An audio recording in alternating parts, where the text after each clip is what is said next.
ઉનાળો શરૂ થઈ ગયો છે અને આપણે ઉનાળામાં ઠંડી ઠંડી છાશ પીવી જોઈએ. એના માટે હું બનાવવાનું છું મસાલા આઈસ. એટલે બરફ નાખવાની પણ જરૂરત ન પડે અને મસાલો નાખી તો કોકવાર ઉડતો હોય ને નાકમાં ઘૂસી જતો હોય.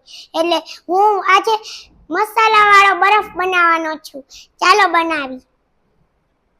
એના માટે મેં લીધું છે થોડી કોથમરી, પછી લીધું છે આ આદુ, પછી લીધું છે આ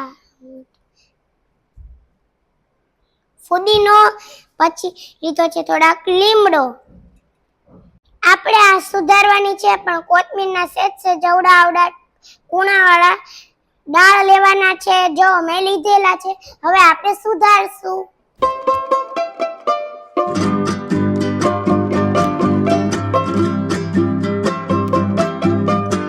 આવા ડાળકા સુધારી તો ચટણી ગ્રીન બને.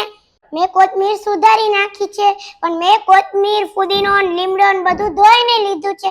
તમે પણ ધોઈને લઈ શકો છો. હવે આપણે લીમડાના 5-6 પાન લેશું.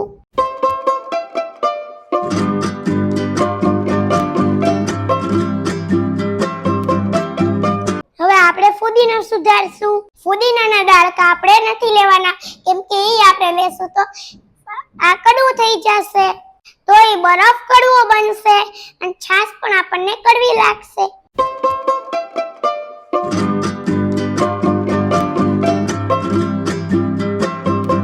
જેટલો આપણે કોથમરી લઈએ એનાથી અડધો ફુદીનો લેવાનો છે, નહીતર બરફ મસાલો કાળો થઈ જાય.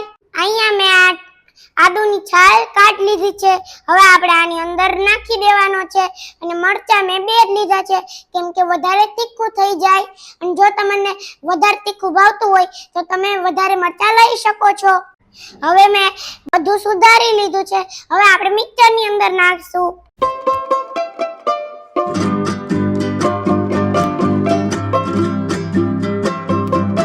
હવે આપણે આની અંદર લીંબુ, પછી ચાટ મસાલો અને મીઠું નાખવાનું છે. હવે આપણે આની અંદર મીઠું નાખશું.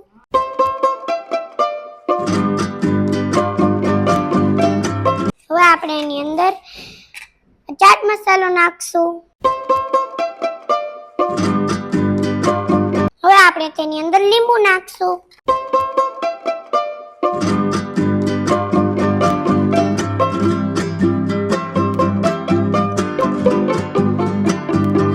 હવે આપણે એને ક્રશ કરશું.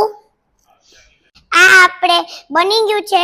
હવે આના બરફ બનાવીને તમે છાશમાં એકલામાં નથી નાખી શકતા, બધામાં નાખી શકો છો. જેમ કે લીંબુ પાણી, લીંબુ શરબત, પછી સોડા, પછી તેને આપણે સેન્ડવિચમાં લગાડીને પણ ખાઈ શકીએ છીએ. આમાં તમે જલજીરા નાખવું હોય તો નાખી શકો છો પણ મેં નથી નાખ્યું. હવે આપણે આની અંદર ભરશું.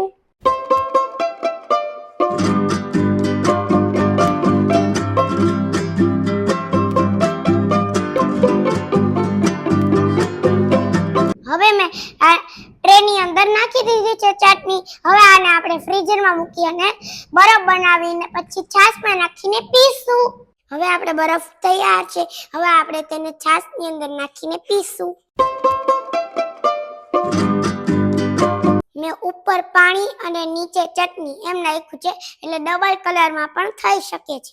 હવે આપણે તેને છાશની અંદર નાખીને ટેસ્ટ કરીશું.